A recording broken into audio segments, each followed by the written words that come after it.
For years now, honeybees in the U.S. have been dying, and it seemed to be a mystery as to what was killing them. Well, the EPA has finally conceded that a very widely used pesticide could be the reason for these honeybees dying. Now, they released a report, and according to Mother Jones, the report card was so dire that the EPA could potentially take action to restrict or limit the use of the chemical by the end of this year. Now, the chemicals in question are referred to as neonicotinoids, and there are 5 different types, and one specific type was found to be the killer of bees under this EPA report, okay, or the reason for all these bees dying. So tens of millions of acres of farmland are treated with neonics every year, and the health of the U.S. honeybee hives continues to be dismal. Now, reviewing dozens of studies from independent and industry-funded researchers, the EPA's risk assessment team established that when bees encounter these pesticides at levels above 25 parts per billion, a common level for neonics in farm fields, they suffer harm. These effects include decreases in pollinators as well as less honey produced. So what happens is there are certain agricultural like fields and crops where we use these pesticides, specifically soybeans, cotton, and there was one more, citrus. And so you use these pesticides and it ends up in the pollen of the fruit, the flowers, and the bees consume that pollen, and then it leads to them either becoming ill or just dying off. Yeah, it actually shuts down nervous systems. Yes, yes. It's pesticides. It's pesticides. Gets rid of bugs. I mean, it's an insecticide, and so it's funny because you're reading the article and they were like, insecticides and affect bees, and you're like, yeah, it's a freaking crazy, insecticide. Right? No, but that's holy shit. That's a testament to how corrupt everything in this country is right now, because the EPA could not just admit to this, could not concede to it. Oh yeah, well, colony collapse disorder is like everyone's flipping out because we just have honeybees disappearing at a rate. I think the honeybee population in the U.S. is now less than half of what it was at the end of World War II. Yeah, and 1 in 3 bites of food that we eat originates from bees pollinating. This is a huge. It's like terrifying. Like we're all gonna die. This is a huge issue. It's really it's going to impact our food. We already have limited resources as it is, and this is going to make it worse. Now, the 2 companies that make these chemicals include Syngenta and Bayer. I'm unclear as to how much political sway they have, but I'm guessing quite a bit if it took the EPA this long to concede that these pesticides have a negative impact on these bees. And even like I think the quote said, the EPA, it's going to get to the point. It's getting so horrible. They may have to take action. I know. We might take action. This long, insufferable process to come up with this conclusion that everybody already knew, right? Yes. I mean, of course, if you put the insecticide all over the frickin' flower, and then it's going to be in the pollen too. Exactly. I mean, I'm not a motherfucking scientist, and I am figuring this shit out really quick. Yeah, I mean, that was the suspicion from the get-go. But again, the government was very resistant to that criticism. Right. They were resistant to actually investigating it. And as I mentioned, there are 5 different types of these pesticides. So far, they've only really done in-depth studies into one of them, and they found a positive, causal relation. Yes, we've all known this about. We knew this lesson with DDT, right? Yes. With birds and the effect that it's still having on raptor populations. And I mean, it's Silent Spring, Rachel Carson. Like, we know this. We frickin' know this. All environmentalists know this. And I read this story, and I literally was like, oh, great. Is it frickin' Groundhog Day at the EPA? But then the response could be, so what do? We need our insecticides, our pesticides. We need to get rid of the problem when we grow our crops because you guys are buying it. This is what feeds everyone, or he said cotton as well. Cotton. So in doing this, the problem then is going to be, what do you want us to do? Stop? Because then we have to find an alternative solution. Again, we're lazy. Come up with something else. Yeah. There's another way. There has to be another way to do it. We can't keep destroying the environment and then putting our hands in the air and saying, like, I don't know, well, it's too difficult to find a different solution. So let's just keep doing what we're doing. Yeah, you hope Alternate forms necessity. of energy. Yeah. Same way. It's like, well, gas and fuel has been the way we've always done it. What do you want us to do? Research and find something else? Yeah. What? Go electric? Go any kind of power? We don't want to do it because we're too good for that. I don't know. God forbid we create jobs around innovation. I know, it'd be crazy. We're not about that life anymore.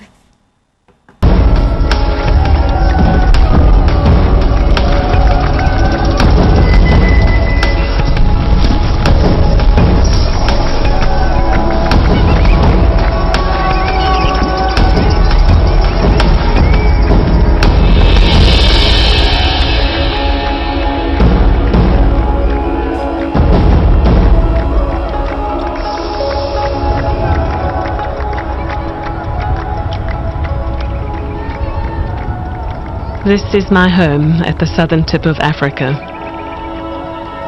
This place is special to me because it's the origin of our species, where we first lived in harmony with animals.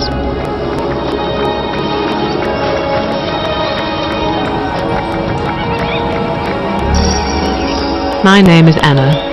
I've studied the ancient skills, and I'm so passionate about awakening a sense of communicating with animals in us modern humans. I'm dedicating my life to this because I believe that humanity is suffering from a great separation sickness, a real disconnect from nature. My sense is that by understanding animals more deeply, we can begin to heal ourselves. This is now my life. I talk with animals, and they talk back to me.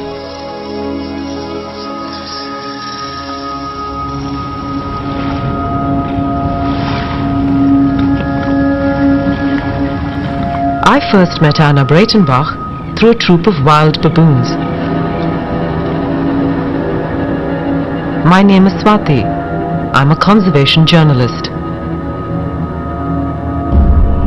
I've often reported on this particular troop of baboons living on the fringes of Cape Town. They're constantly stealing food and breaking into cars. I've been jumped on by a big male who did not like me stopping him from getting into my car. Most people just don't know how to behave around wild animals, and this leads to more conflict.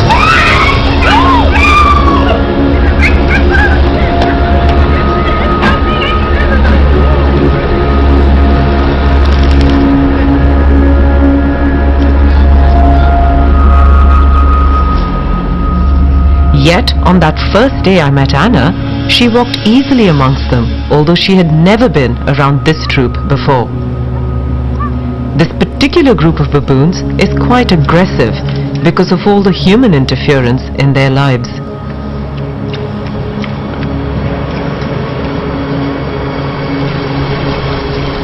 When the alpha male returned after a while, I was lying down almost asleep. It was the alarm call of one of the females next to me that alerted me to his presence.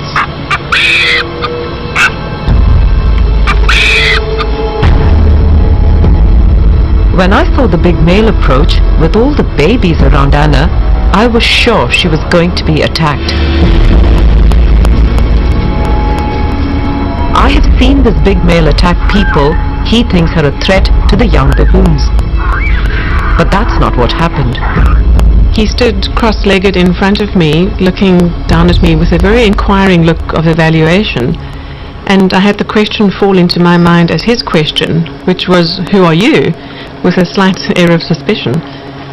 I simply projected to him that I was there peacefully, just in a state of being, and right away he accepted me.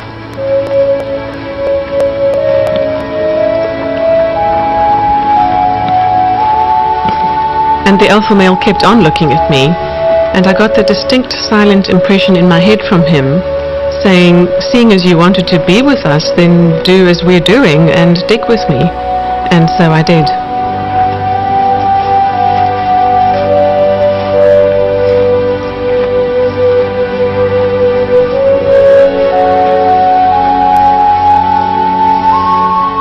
The way they were looking at me, particularly the alpha male, was with almost an appealing sense that I help humans understand who they really are. And there's a sense of confusion and sadness amongst them for the degree to which they're completely misunderstood. And the conflict with people is injuring and killing the baboons. This young male had his hand and his tail cut off in a trap when he was a baby. This female had her right hand cut off by a trap, and she lost her second baby as a consequence.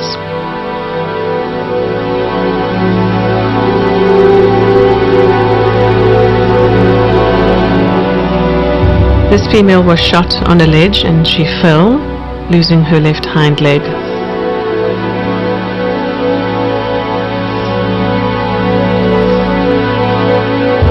And this female had her right hand crushed by a gin trap.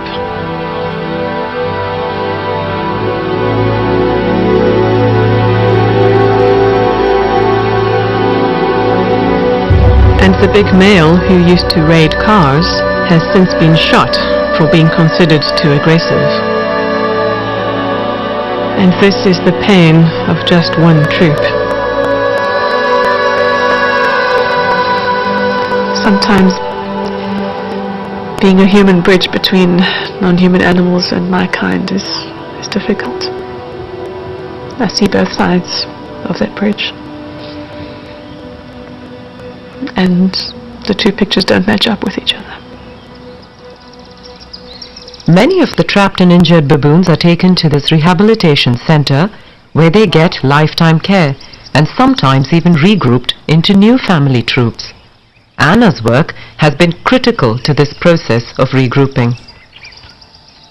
When baboons are brought here, they are often housed in small groups at the main enclosures. Paul was one of these baboons. He'd been with two females for a few years. When I asked Paul if he would like to join a larger troop or stay in his current situation, he said he wanted to join a bigger group. I then communicated with the two possible troops he might be able to move into, one of which agreed to take him in.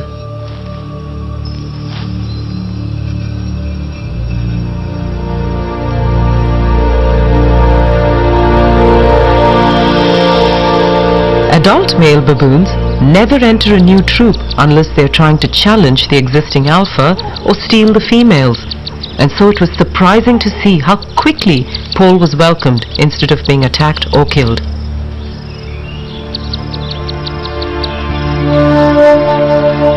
One of my favorite animals at the sanctuary is this wise old baboon who has lost much of his sight after having one eye knocked out by a brick thrown at him and damaging the other in a fight.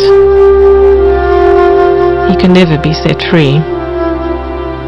I always bring him some cuttlefish from the sea, as he seems to savor the memories it brings him of his past life as a wild baboon on the coast. This gentle baboon has inspired me to help captive and wild baboon populations be better understood by humans.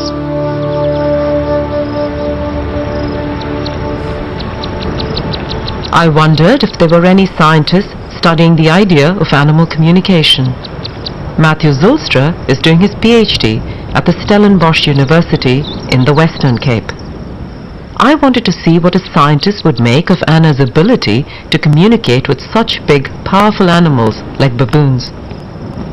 I took them to the mountains of Scarborough, outside Cape Town, where there is conflict between the wild baboon troop and people. This makes the baboons quite hard to approach. This area is also vast, making it difficult to locate the animals as they could be anywhere on the mountains.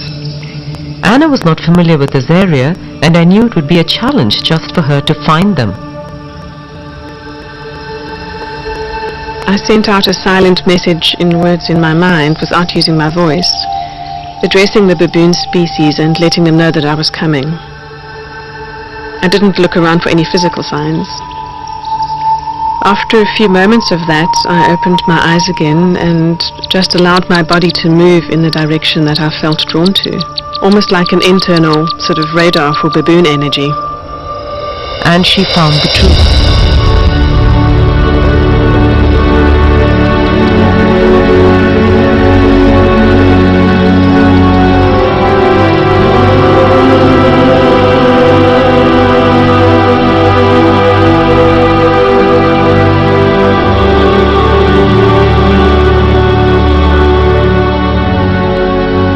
What happened next was really remarkable. She seemed to be communicating with the baboons as they walked right up to her, ignoring Matt and me.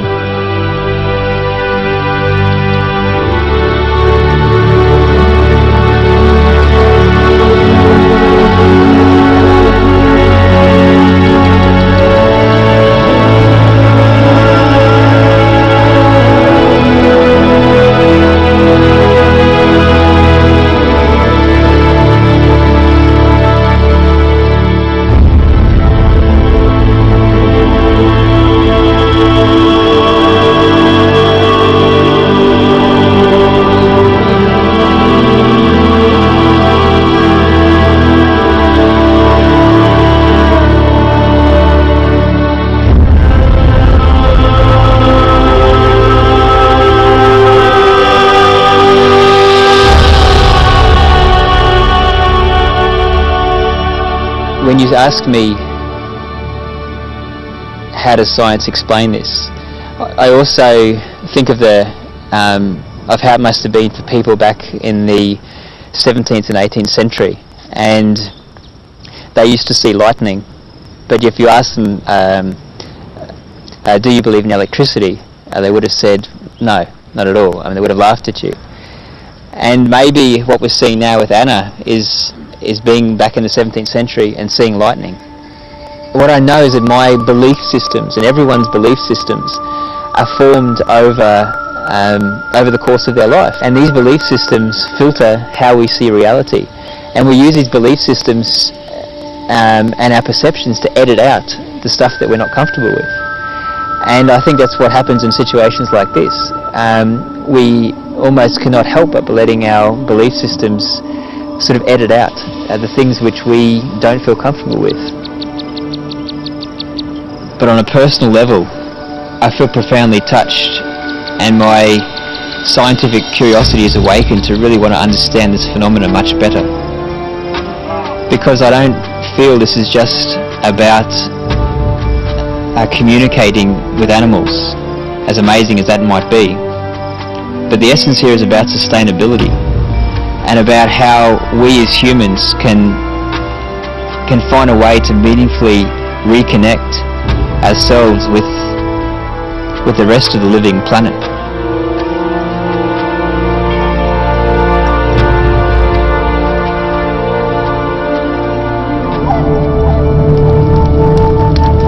The extreme disconnection of humans is something that we see in the destruction of nature at the hands of mankind.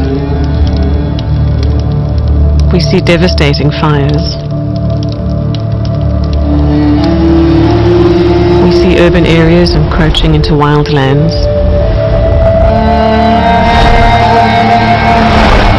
We see our oceans being poisoned by toxic chemicals and the results of that. And we only seem to care about it when it affects us really, really badly. Perhaps that is too late.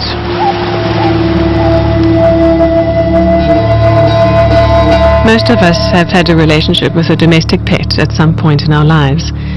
But whether it's a domesticated or wild animal's eyes that we are looking into, how can we not see an intelligence and a being in there? How can we not know that they have thoughts and feelings? Anna started out as a systems analyst in the corporate world before she quit to become a full-time animal communicator. She is now regularly invited to help zoos, vets and sanctuaries to solve problems by communicating with the animals they have difficulty with.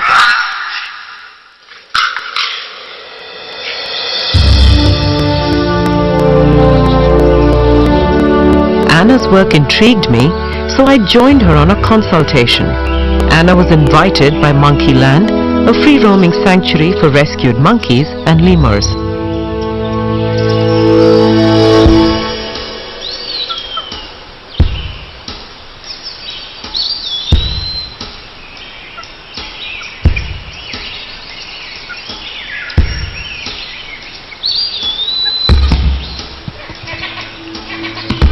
She was here to communicate with a capuchin monkey called Arthur, who was not fitting into the social hierarchy. Arthur was also always having her babies in the winter months instead of the summer, thereby endangering their survival.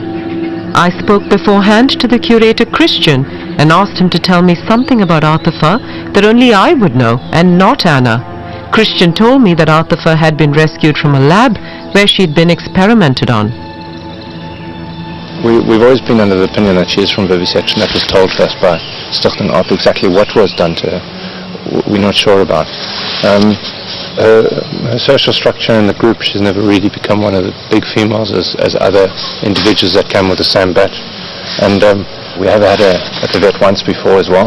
And the vet commented that there's a lot of incision, a lot of scar tissue on her stomach. This constant rearing of babies in the winter months is a bit strikes us a bit weird. When I am communicating something to an animal, I am silently forming a sentence in my head or a mental image and simply projecting that and I imagine it landing in their space without using my vocal cords, without physically talking. When I get a response from an animal, it is in that universal language, something that my brain can then translate into images, emotions, thoughts, feelings or words as a way for me to understand what just happened. Well, I got that she knows that she's here amongst her kind, but she doesn't really know how to successfully be a capuchin, and so she doesn't catalyze social interactions or try to form relationships. And there were repeated sort of physical interventions, and I kept on getting the image of her being on her back with all four limbs restrained, literally tied down, and her being repeatedly sedated as well. I just picked up again a slight tummy ache causing the solar plexus pain, but it felt old to me, like scar tissue related. Not, I got that she's really quite healthy now. The scars that Anna mentions on the capuchin, these aren't scars that you can see on the monkey. I mean, these are scars that are buried beneath her fur. You would need a scan to be able to tell she even has them. And I know that Anna knew nothing about this capuchin. Only I had information on her because Christian told me. And often our awareness goes straight to the area of the body where they are having a problem. They show us that right away. But they again show us from their perspective how they are experiencing that physical sensation. So one can tell the difference in the quality of a physical sensation or a pain. Is it a dull throbbing pain or a sharp stabbing pain? Is it there constantly or only occasionally? Is it quite surface level or more deep? Yeah. And it was actually quite scary, to say the least. I was hesitant initially, of course. I think, as most people may be in the beginning, but there was something that I just can't explain. That I actually couldn't have said. Okay, well, I've heard this from somewhere else, or that there's trickery involved. When I asked her about her pregnancy situation and the fact that she only comes into estrus at the coldest times of year, and she again was just sort of saying, well, that's just how I am. There wasn't a sense of being planned or even really an awareness of it being seasonal. Then, encouraging her to try to come into estrus in the warmer climate as well, she conveyed to me that she doesn't really have a sense of having control over her own body. And Christian seems satisfied with Anna's communication. I definitely accept it, and I think the most important thing that I heard out is that it's actually her choice. So if we don't have to really worry about it too much, and if she chooses to be like that, then it's all right. As long as it's her choice and she's all right with that, then that's fine.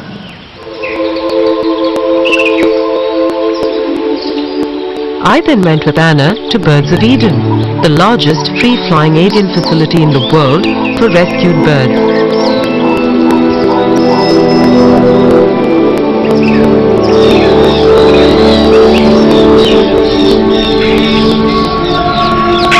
Anna had been asked to try and help with a cockatoo called Coco. Coco would often bite visitors and so had to be moved from the free-flying area to one that was confined. His caregivers could not understand why Coco was not happy to fly freely like the other birds. I'm suddenly awash with this incredibly intense emotion. This absolute sadness that is coming from Coco, and it's flowing over me entirely. It's not from me, and it's really creating such anxiety. And my tears from my body are overflowing with that emotion that I'm experiencing on his behalf.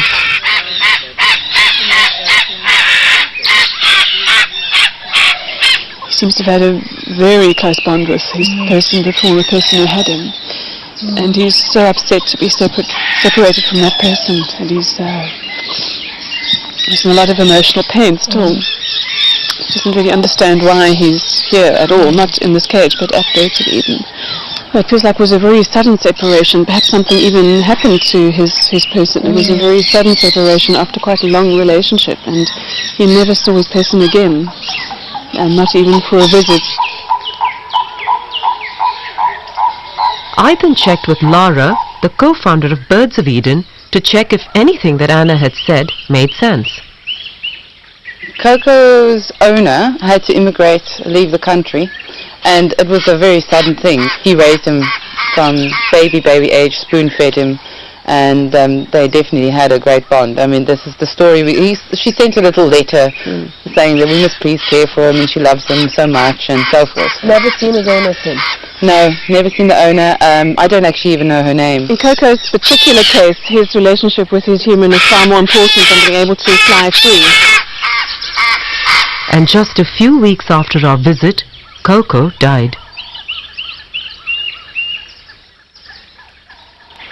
With both the animals, I mean with the capuchin and the cockatoo, Anna got information that was accurate. I could verify it with the caregivers of both these animals, and I know that she didn't know anything about these animals before we got here, and so the simplest explanation seems to be she's getting her information from the animals. But then all these questions then come up, like, how is she doing that? What is she doing? And can we all do this?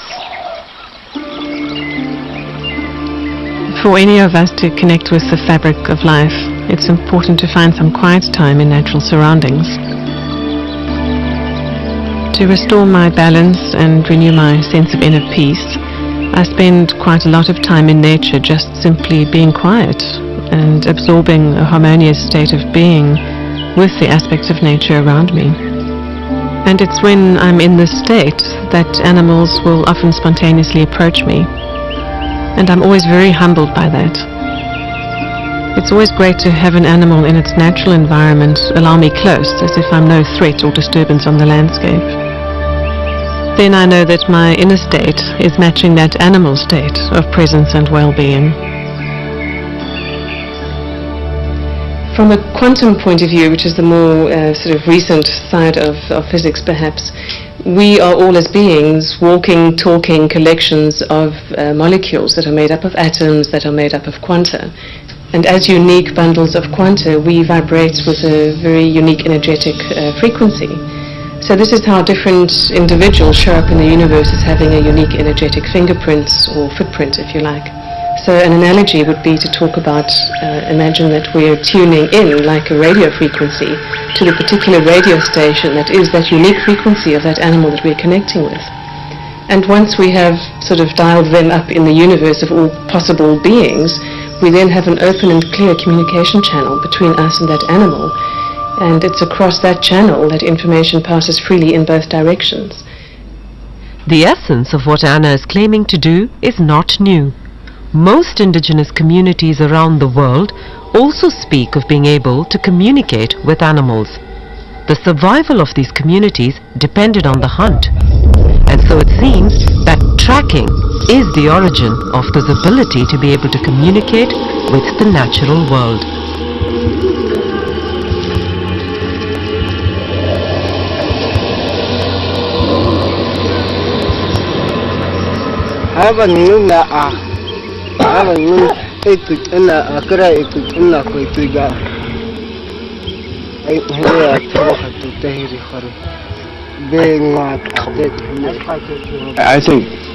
I believe people had that all the time. It's a natural gift.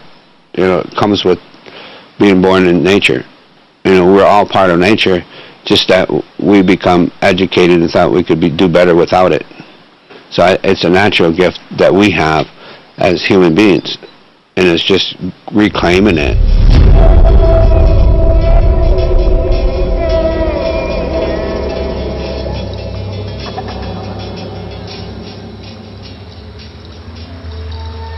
The birds, plants, night sky, yeah, the river, everything. Yeah, they become your family. Yeah, Walaja. Yeah, everything's part of you. They're connected to you. You're in relation with the land.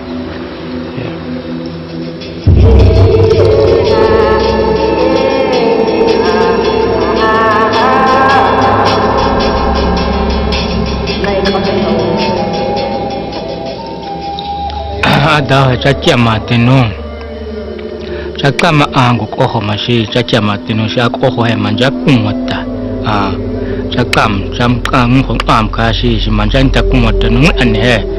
I hear at the Anahe, whom Mahambe, no Chakam, a crew at the Anahe, or home team, and Jakiamat, and other Jakan, the Aunt, she knew that the Kumatin who are to walk at the Kama.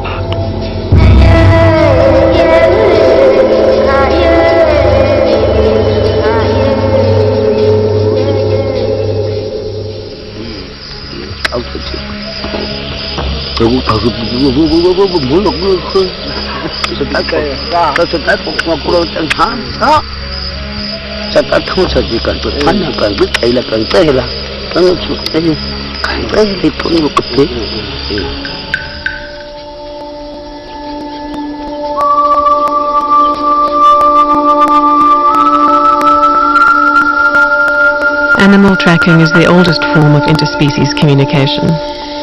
Connecting with an animal's footprint automatically puts us in touch with that animal's body and mind. My ability to communicate triggered when I was on a tracking course in the United States. Here I met John Young, a master tracker. He encouraged me to explore my abilities further. Expanding my nature awareness and tracking with John completely changed my life. John is a founder leader of a worldwide movement to help connect people with their natural heritage. Since childhood, John was mentored in traditional native tracking skills and deep nature connection. You just stare into the footprint in a diffused, kind of relaxed way, and just, in a certain sense, begin talking. The way you need words, it's just sort of something starts to come. And then all of a sudden, out of the track comes a picture, and your mind is filled with an image. And it's a very clear image, and you couldn't have generated it yourself. There's so much information in that 1/1000th of a second, even in the look on the face of the animal looking back at you.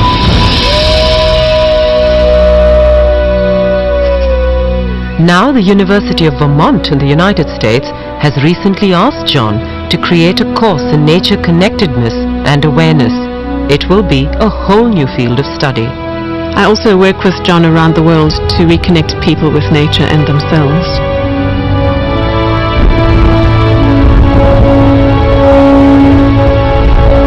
For a long time, John was the only person I could speak with about my ability to communicate with animals. Okay, when did you first notice these skills coming on?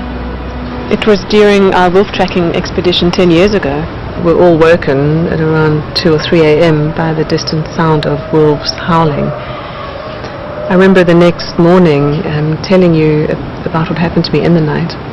When the wolves were howling, I had this spontaneous mini movie play in front of my eyes, which was the image of an elk kill, partially submerged in very shallow, muddy water, and the particular configuration of wolves and how 3 of them had walked slightly offset from each other, side by side, out of the water in a certain sort of sequence, and which direction they had done that.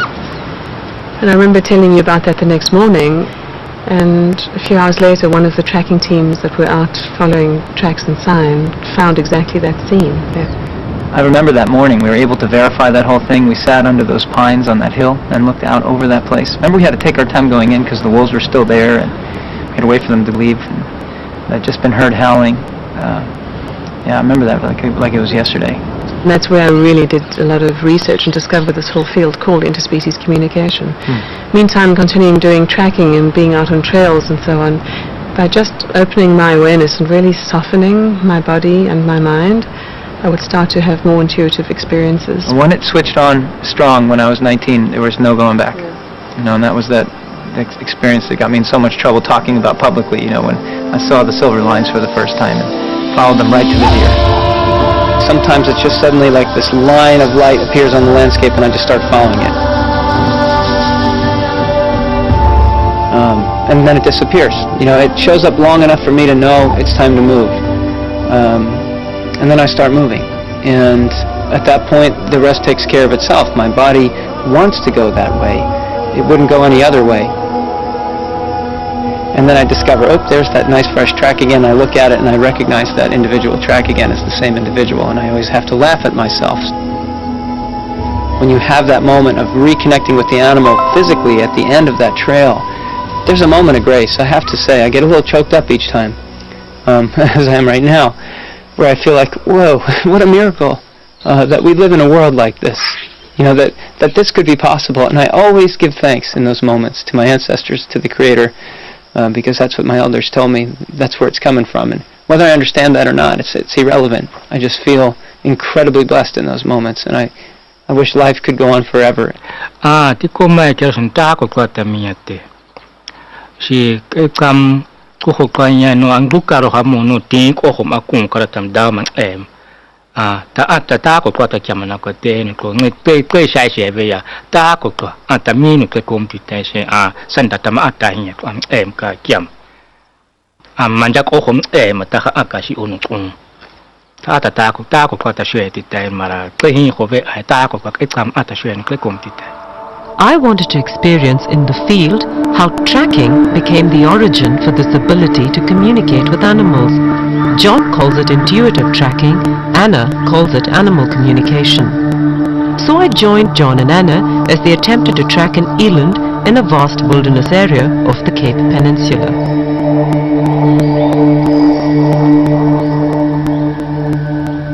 So when I look at this track now, I see the face of this animal looking back. I can see its glistening eye, and I see a tear duct, and so I see the face. And there's so many signals in my body that I have to listen to, you know. Some of them are playing tricks on me, and the other one is dependable, you know. And what I've noticed is that once I lock on, I can even try not following it, and I'll still be following it. So that's how unconscious it is when I'm following an animal.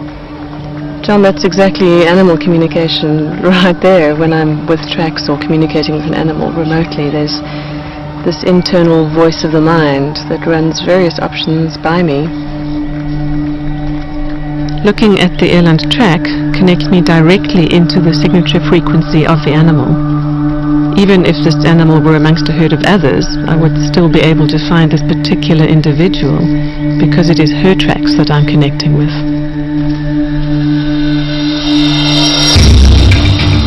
Then they just walked, hardly looking at the ground for tracks and sign, except very occasionally. What gets me on the right track is not anything but my body having a desire to go somewhere. So I just feel this need to go somewhere. And it just pulls me, basically. John, you speak of being pulled in that direction, and for the last several minutes I've been feeling that that's exactly where she is right now. And she's very aware of us connecting with her as well. There's this aliveness in the connection itself. Now, if I'm really trying to understand an animal, I just need to do everything it does if I can. You know, get in its space, see what it eats, walk on its runs, lay in its beds. Just really try as much as I can to get as much about this animal as I can from the landscape. When I step onto a fresh trail, my legs will get hot right to the knees, and I'll feel like almost like static electricity going up and down my body, like I've rubbed my feet on the rug or something in a dry place. It's a connection with the life that has passed through here. Yeah. In some ways, looking for tracks is distracting. If I look for the footprints, I might get caught in a different animal, or, you know, it's almost like there's too much information on the ground. So, for this reason, I let my body do the tracking, and I occasionally check in with my eyes. And then they told me that they could feel that it would only be a few minutes before we saw the eland. But following with the camera, I started having my doubts. There was not a single animal in sight, and it was getting dark.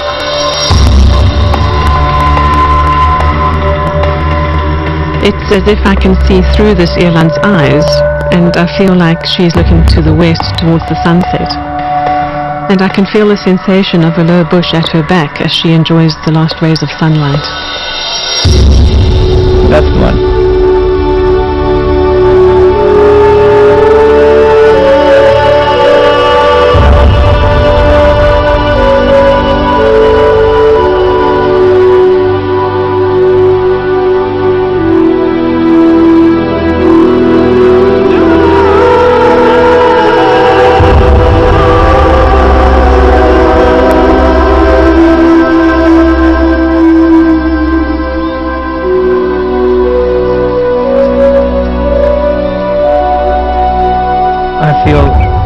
Gratitude when things like this happen, and I'm surprised every time. It's as if it's the first time, and I feel such a like a hint of grace, like the universe is such a gift. I mean, to be alive is such a gift. To share this world with these beautiful beings is such a gift, and it never ceases to amaze me every time this happens.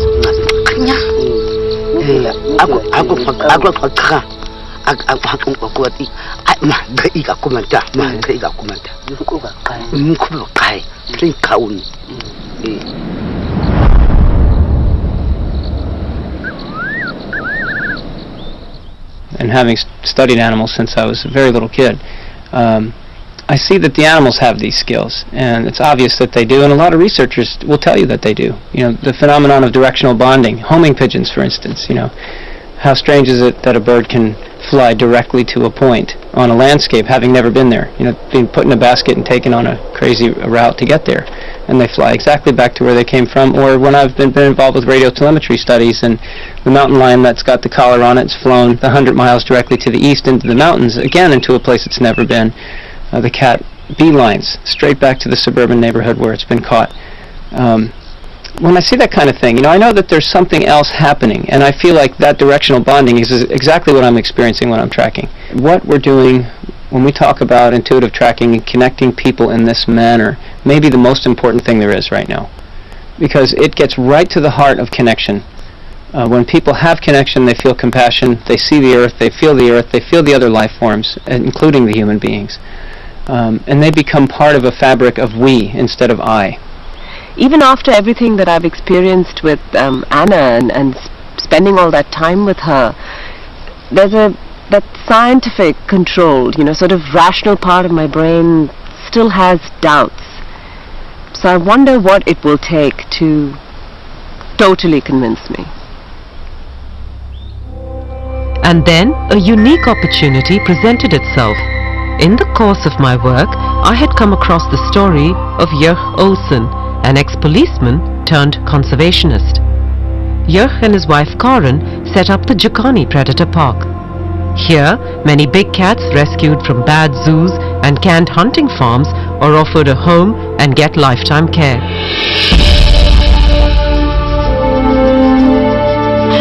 Jurg has a remarkable relationship with his cats, and he handles them in a way I have seldom seen before.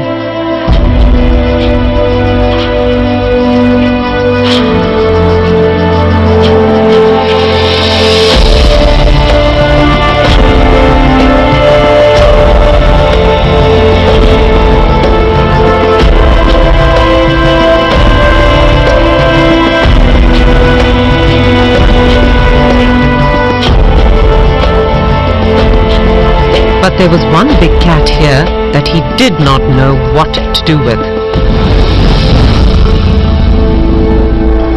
This black leopard, called Diablo, had been rescued from a European zoo where he'd been abused. That experience had made him suspicious and vicious. All he did was sit in his night shelter and snarl at anyone who came close to him. 6 months in, and Jurg was at a loss as to how to deal with this cat. That whole atmosphere there was a vibe of aggression and of I hate you and I will kill you. And you know, the one encounter I had with him, he sent me to hospital 1 bite, 1 week. Here, I thought, was the perfect case.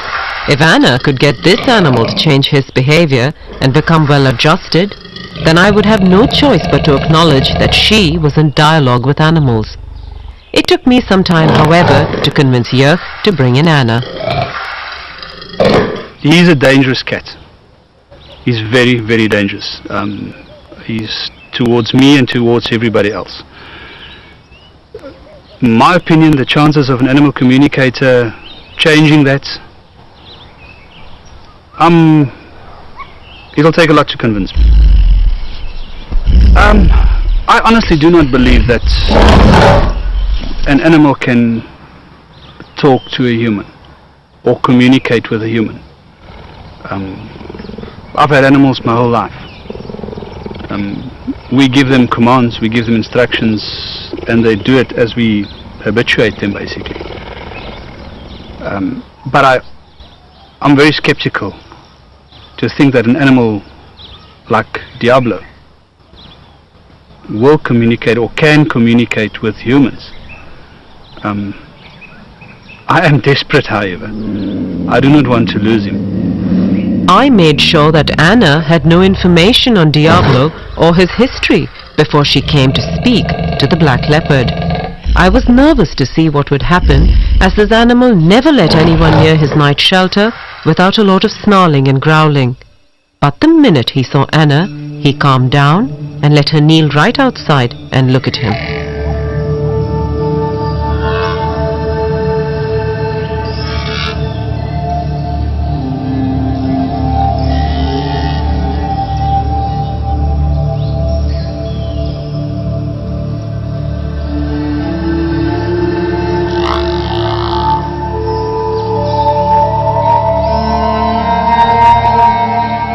This beautiful black leopard that you've asked us to communicate with is very overawed by his new surroundings, having come from a very cramped and stressful place for him. That this place has been provided for him, but he's been quite conditioned by a very unfortunate past. He doesn't want much to do with humans as a result. He's immensely powerful, and I mean not just physically, which you well know and respect, but he's immensely powerful with a wisdom and an energetic presence and personality that is far bigger than anyone has ever appreciated about him before. And he commands a certain amount of respect for that. Again, not in a needy way, but really just out of, by virtue of who he is as a being. There's a very particular thing about his name, Diablo. He wants that name changed because he doesn't like the associations with it, the blackness, the darkness, the diabolical. And when asking him about his past before coming here, he shows concern for two young cubs that were next to him. He's asking what happened to them with a great sense of care and concern. We actually forgot about that. When we went to fetch him, there was so much excitement about bringing him back here. It actually slipped my mind until she said, he asked about the two cubs, and then we remembered there were two little young leopard cubs next door to him that came from Rustenburg, and they were sort of semi-wild. They weren't hand-reared, and it just slipped my mind. And when they talked about it, I couldn't believe. I actually did believe it. I mean, then I really believed that they were communicating. And she communicated with him, and when we spoke to her and she relayed all the information back to us, firstly I didn't believe her. You know, it's things that anybody can think out, and you can think, and then she said something about the cubs that were with him. And that changed this whole thing, because now all of a sudden, that's something that she didn't know about. And I've also reassured him that you have no demands of him here, that you're quite happy to not make any physical demands of him or any expectations for display or interaction, that you're really willing to let him be how he wants to be. And that's given him an enormous sense of relief. Yeah.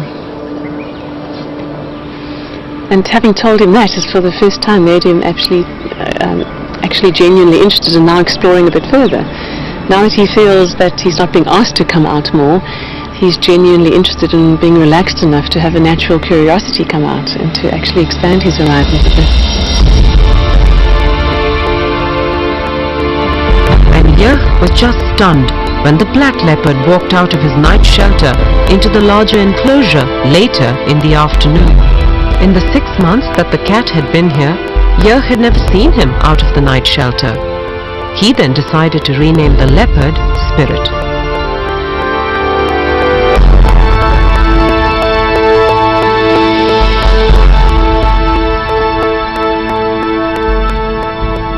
We told him that same afternoon that we're not going to call him Diablo anymore.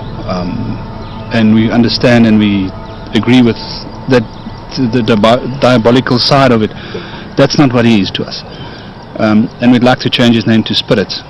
As I walked to him, I thought, listen, he asked about the two young leopards. And I thought, well, I'm here now, there's nobody else here. I'm not going to look like a fool if he ignores me. Spirit, and he was looking at me, he was like, what happened to those leopards? And as I called him and I said, Spirit, and he was looking at me, he was lying like that, I said, with regard to the 2 little leopards, I just want to assure you and I want to tell you that they're safe. And I couldn't help it. I just said to him, wow, you're beautiful. Beautiful. Oh, that's mooi. That's mooi. And he gave me that, oh. And I thought, what's happening here? And I said to him, you understand what I'm telling you if I say to you that you're the most stunning cat? Oh. And I spoke to him and he answered me about 19 times. And he just sat there and he was totally relaxed. It's the first time since we had him that I felt at ease with him. I felt that he was relaxed and he understood me. It was, to say that I don't know what it feels like for him. For me, it was the most amazing moment. Later that afternoon, Anna came back to check up on Spirit and to see how he was doing. I'm asking him now about how he experienced the communication from Jochen through the fence. And he said it's the first time that someone has directly expressed to him verbally appreciation for who he really is, not how they see him to be. And that really surprised him. It shows me an image of literally stopping in his tracks by surprise at that sense of just this wall of appreciation coming towards him. He is so relieved that nothing's being demanded of him here. He's just so relieved. It's like this weight is lifted from his shoulders. And when he was grunting back, he said he was saying thank you for the thank yous. So for each thank you he was getting, he was saying thank you back.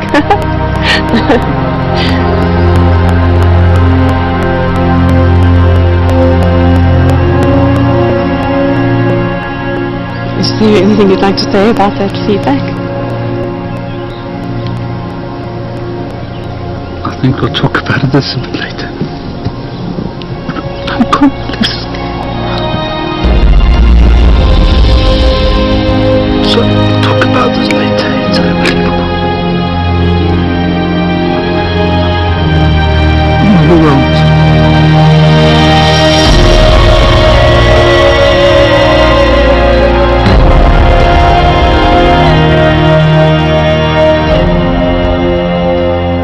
It's 2 different animals.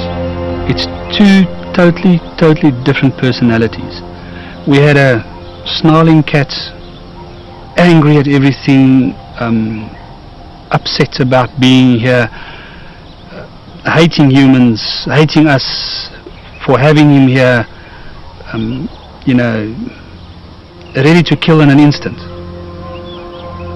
To this relaxed black leopard that's lying on top of his log in his shelter is this attitude of you recognize me for who I am now. And it's amazing to talk to him and get the talking and get him to talk back to us. Yach and Karen attended Anna's workshop on animal communication and now use it regularly with all their animals. He changed my whole life. And Spirit and animal communication has taught me, when I work with my other lions, the reactions you get, the communication you get back, the feelings you get. Sometimes you get lions or Queenie, for instance, that's unhappy with something that happened. And I'm not sitting out there wondering what's wrong with her. She tells me, and I can correct it, and I can make her happy because she is in my... I have to look after her. I've got to make her happy. It changed the whole family. The opportunity for every individual on the planet to connect again with nature is right there on our doorstep. It's a matter of simply looking up into the sky to notice the clouds and wind direction, to pay attention to the sounds of the birds around, to feel what it's like to have bare feet on the earth, and to notice with our own bodies and our 5 senses what's going on around us. And that will result in us developing a more intuitive and natural way of knowing how to treat our environment. It's not supernatural. It is supernatural, as in very natural. It's the blueprint of our brains. These ways of knowing and communicating were the way of all our human ancestors. We see how our children come alive when they are out in nature. And as adults, we must remember that we are living in a world borrowed from our children's future. This is a most delicate time in human history on the planet. And for sure the future of the planet and all her inhabitants rely on what we do now and what choices we make. Those choices can be informed by what the animals are telling us if we are just willing to listen and to hear. Perhaps the only real question for us humans is how are we going to respond?